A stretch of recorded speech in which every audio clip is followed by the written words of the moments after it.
سوال: مکہ میں دارالندوہ کس نے بنایا؟ جواب ہے قصا نے بنایا۔ سوال: یہودیوں کے مقدس کتاب کا نام کیا ہے؟ جواب: توریت۔ سوال: کس کافر کے ہاتھ میں کنکری نے کلمہ پڑھا؟ جواب ہے ابو جہل کے ہاتھ میں۔ سوال: کس نبی کے والد بت بنایا کرتے تھے؟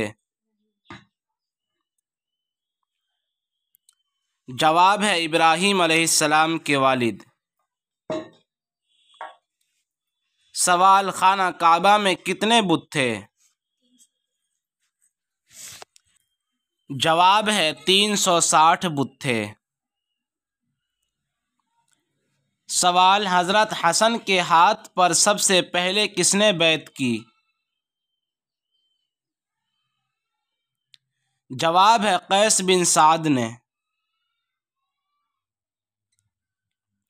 سوال: حضرت حسن نے حکومت کتنے ہجری میں حضرت امیر معاویہ کے حوالے کی؟ جواب ہے 41 ہجری میں۔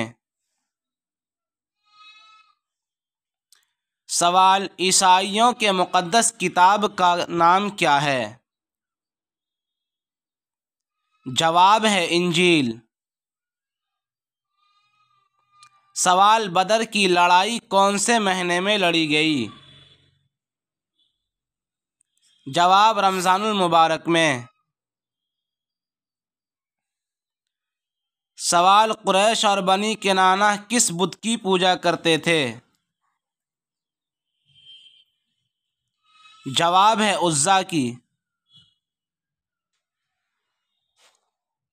سوال: کیا مردوں کی روح دنیا میں واپس آتی ہے؟ جواب ہے نہیں، کیونکہ جو نیک ہیں وہ آنا نہیں چاہتے اور جو بد ہے اس کو اجازت نہیں۔